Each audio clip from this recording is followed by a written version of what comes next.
Hi hello வணக்கம் welcome to masala spoons. இந்த வீடியோவில் ரொம்ப சூப்பரான ஒரு நான்வெஜ் குக்கிங் vlog தான் பார்க்க போகிறோம். ஒரு சிம்பிள் அண்ட் சூப்பரான ஒரு நான்வெஜ் பிளாட்டர் ரெசிபீஸ். வாங்க வீடியோக்குள்ளே போகலாம். Masala spoons. First chicken biryani செய்ய ஸ்டார்ட் பண்ணிடுறேன். அதுக்கு வெங்காயம் தக்காளி எல்லாத்தையும் கட் பண்ணிக்கிறேன். பிரியாணிக்கு தேவையான அளவுக்கு வெங்காயம் கட் பண்ணியாச்சு. தக்காளியும் கட் பண்ணி வச்சுட்டேன். தக்காளியை நான் அரைச்சி சேர்க்க போகிறேன். அதனால் அந்தளவுக்கு கட் பண்ணி வச்சுருக்கேன். இந்த மாதிரி நீங்கள் அரைச்சி சேர்த்திங்கன்னா கம்மியான அளவு யூஸ் பண்ணால் கூட உங்களுக்கு டேஸ்ட் மாறாது, நல்லாவே இருக்கும். இப்போ பிரியாணி அண்டா வச்சாச்சு. அதில் எண்ணெய் சேர்த்துக்கலாம். இப்போ நம்ம 1 கிலோ சிக்கன் பிரியாணி செய்ய போகிறோம். சீரக சம்பா அரிசி தான் நான் யூஸ் பண்ணுறேன். எண்ணெய் சூடானதும் பட்டை, கிராம்பு, ஏலக்காய் எல்லாத்தையும் சேர்த்துடலாம். சேர்த்துட்டு இதில் இப்போ வெங்காயம் ஸ்லைஸ் பண்ணி வச்சு வெங்காயத்தையும் சேர்த்துக்கலாம். இதை ஏன் நான் ஃபஸ்ட்டு ஸ்டார்ட் பண்ணுறேன்னா, வெங்காயம் நல்லா வதங்கணும். வெங்காயம் எவ்வளோக்கு எவ்வளோ வதங்குதோ அப்போ தான் பிரியாணியில் நல்லா டேஸ்ட் இருக்கும். நீங்கள் எந்த டைப் ஆஃப் பிரியாணி செஞ்சாலுமே வெங்காயம் வதங்கிறது ஒரு முக்கியமான விஷயம். இப்போ வெங்காயம் வதங்கிட்டே இருக்கட்டும். அதுக்குள்ளே பார்த்திங்கன்னா இந்த பக்கம் நான் தண்ணி வச்சுருக்கேன். இது எதுக்கு அப்படின்னா, அரிசி வடிச்சிட்டு தான் நான் பிரியாணியில் சேர்க்க போகிறேன். அதுக்காக வச்சுருக்கேன். குக்கரில் இப்போ நம்ம கத்திரிக்காய் செஞ்சுக்கலாம். கத்திரிக்காய் நல்லா மசிச்சு இருந்தால் தான் பிரியாணிக்கு ரொம்ப டேஸ்ட்டாக இருக்கும். அதனால் நாங்கள் குக்கரில் வச்சு விசில் விட்டு, அது இல்லாமல் சீக்கிரமாகவும் செஞ்சிடலாம். அதனால தான் நான் குக்கரில் வைக்கிறேன்.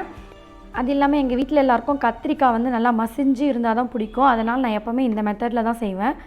இப்போ இதில் 3 டீஸ்பூன் எண்ணெய் சேர்த்துட்டு 1 டீஸ்பூன் அளவுக்கு மிளகு, 1 டீஸ்பூன் அளவுக்கு சீரகம் சேர்த்துட்டேன். சேர்த்துட்டு இதை நல்லா மிக்ஸ் பண்ணி விட்டுட்டு இது நல்லா அந்த எண்ணெயில் பொரியணும். அது வரைக்கும் வெயிட் பண்ணலாம். இந்த பக்கம் பார்த்திங்கன்னா வெங்காயம் நல்லா வதங்கிட்டுருக்கு. ஆல்மோஸ்ட் ஒரு 60% வதங்கிடுச்சு. இப்போ மிளகு சீரகம் பொரிஞ்ச பிறகு அதில் ஒரு வெங்காயம், மீடியம் சைஸ் வெங்காயம் கட் பண்ணி அதில் சேர்த்துக்கிறேன். கூடவே கொஞ்சம் கருவேப்பிலையும் சேர்த்துட்டு வதக்கிக்கலாம். இதில் வெங்காயம் தக்காளி நம்ம ரொம்ப வதக்கணும்னு அவசியமே இல்லை. ஏன்னா குக்கரில் வைக்கிறதால அது ஆட்டோமேட்டிக்காக நல்லா வெந்துடும். இந்த பக்கம் பார்த்திங்கன்னா நான் அரிசி கழுவிட்டு நல்லா ஊற வச்சுருக்கேன். தக்காளியும் கட் பண்ணி வச்ச தக்காளியை அரைச்சி வச்சுருக்கேன். எப்போவுமே பிரியாணிக்கு அரிசி நீங்கள் ஊற வைக்கிறீங்கன்னா கழுவிட்டு அதுக்கப்புறமா நல்ல தண்ணியில் ஊற வைங்க. இந்த பக்கம் பிரியாணிக்கு சுடு தண்ணியை லோ ஹீட்டில் தான் வச்சுருக்கேன். அப்போ தான் இந்த அரிசி சேர்க்குற டைம் வரும்போது கரெக்டாக கொதிக்கும்.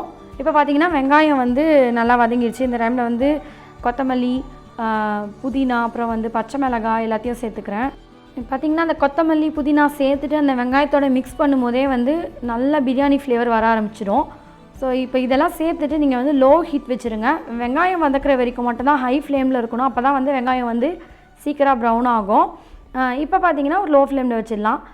இந்த பக்கம் குக்கரில் வெங்காயம் நல்லா வதங்கிடுச்சு. இப்போ ஒரு சின்ன தக்காளி கட் பண்ணி அதில் சேர்த்துட்டு அதையும் அது கூட நல்லா வதக்கிக்கலாம். இப்போ இந்த பக்கம் பார்த்தீங்கன்னா இஞ்சி பூண்டு சேர்த்துக்கிறேன் பிரியாணிக்கு தேவையான அளவு. இப்போ ஒரு 4-5 டிஷ் செய்கிறீங்க அப்படின்னா அதுக்கு முன்னாடி நாளே நீங்கள் ப்ரிப்ரேஷன் என்னென்னலாம் செஞ்சு வைக்க முடியுமோ அதெல்லாம் முடிஞ்சால் செஞ்சு வச்சுருங்க. அப்போ தான் ஈஸியாக இருக்கும். இப்போ நான்வெஜ் செய்யணும்னா கண்டிப்பாக இஞ்சி பூண்டுலாம் யூஸ் பண்ணுவோம் இல்லையா? ஸோ அது முன்னாடி நாளே ரெடி பண்ணி அரைச்சி வச்சுட்டா ஈஸியாக இருக்கும். இப்போ இதில் மிளகாத்தூள் சேர்த்துக்கலாம்.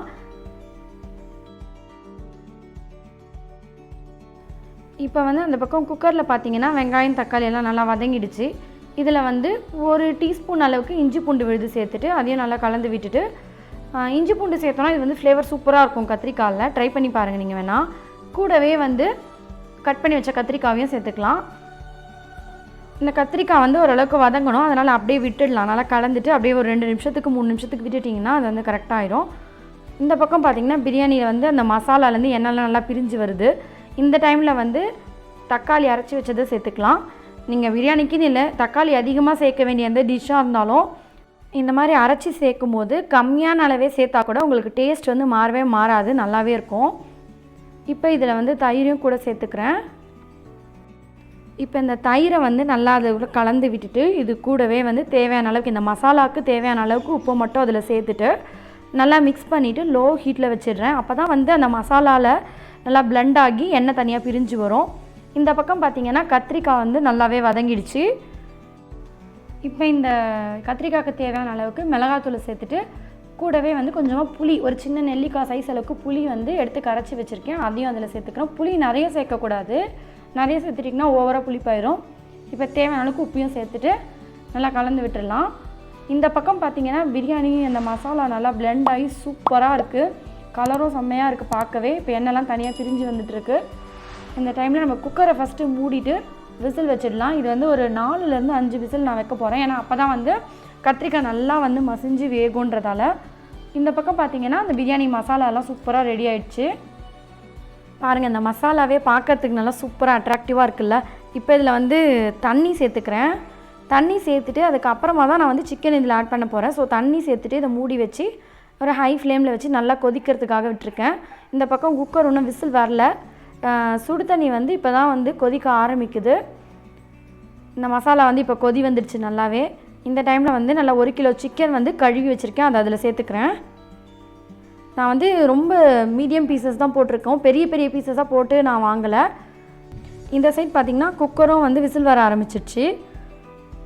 இந்த மாதிரி சேர்க்குறதால சிக்கனில் வந்து நல்லா அந்த மசாலா வந்து உள்ளே இறங்கும், அதனால் டேஸ்ட்டாக இருக்கும் பிரியாணி. இப்போ குக்கரில் வந்து ஒரு 5 விசில் வந்துடுச்சு. நான் ஸ்டவ் ஆஃப் பண்ணிவிட்டு அதை அப்படியே விட்டுட்டேன். பிரியாணி ட்ரம்மை மூடி வச்சுட்டு மீடியம் ஹீட்டில் வச்சுருக்கேன். அது வந்து ஒரு 10 நிமிஷம் நல்லா கொதிக்கட்டும். இந்த பக்கம் குக்கர் வந்து ஆஃப் பண்ணிட்டேன். கத்திரிக்காய் வந்து ஆல்மோஸ்ட் ரெடி ஆகிடுச்சு. சுடு தண்ணி வந்து நல்லா கொதிக்க ஆரம்பிச்சிருச்சு. இப்போ ஊற வச்ச அரிசியை தண்ணியெல்லாம் வடிச்சிட்டு இதில் சேர்த்துக்கிறேன். மொத்தமே அரிசி வந்து ஒரு 2லேருந்து 3 நிமிஷம் அது வந்து வெந்தால் போதும். ஒரு 75% வெந்தாலே போதும். இது கூட வந்து இப்போ தேவையான அளவுக்கு உப்பு சேர்த்துக்கிறேன். உப்பு வந்து கொஞ்சம் கரிக்கிற அளவுக்கு இருக்கணும், அதனால் கொஞ்சம் அதிகமாகவே சேர்த்துக்கிறேன். இப்போ அரிசி வந்து நல்லா வேக ஆரம்பிச்சிருச்சு. இன்னும் 1 நிமிஷம் இருக்கட்டும். நீங்கள் சீரக சம்பாவில் செய்கிறதுனால என்ன ஆகும்னா உங்களுக்கு டேஸ்ட்டும் சூப்பராக இருக்கும், அதே சமயம் சீக்கிரமாக டைஜஷன் ஆயிரும். இப்போ இந்த பிரியாணி மசாலாவில் வந்து உப்பு காரம் எல்லாத்தையும் கரெக்டாக செக் பண்ணிக்கிறேன். ஒரு வேளை உப்பு காரம் எதாவது தேவைப்பட்டுனா சேர்க்கலான்னு பார்த்தேன், பட் உப்பு கொஞ்சம் கம்மியாக இருந்தது. ஸோ உப்பையும் நான் சேர்த்துட்டேன். அரிசி வந்து இப்போ கரெக்டான பதத்தில் வெந்துடுச்சு. இதை அப்படியே வந்து வடிகட்டுறதுல எடுத்து நான் அப்படியே டேரெக்டாக பிரியாணி குண்டாலே சேர்த்துக்கிறேன். அரிசி வெந்ததா இல்லையான்னு செக் பண்ண லைட்டாக அந்த ஒரு அரிசி எடுத்து அப்படி ப்ரெஸ் பண்ணி பார்த்தீங்கன்னா அது அழுந்துச்சுனாலே அது வந்து ரெடி ஆயிடுச்சுன்னு அர்த்தம். இப்போ வந்து எல்லா அரிசியும் இதில் சேர்த்துக்கிறேன். இது வந்து ரொம்ப ஒரு இம்பார்ட்டண்ட்டான ஒரு டைமு. நீங்கள் டக்குன்னு ஃபாஸ்ட்டாக வந்து இதில் வந்து அரிசி வந்து சேர்த்துடணும், இல்லைனா ரொம்ப ஓவர் குக் ஆகிடுச்சுன்னா பிரியாணி வந்து உதிராக வராது. சேர்த்துட்டு நல்லா லெவல் பண்ணிவிட்டு தேவையான அளவுக்கு தண்ணியும் ஊற்றிட்டேன்.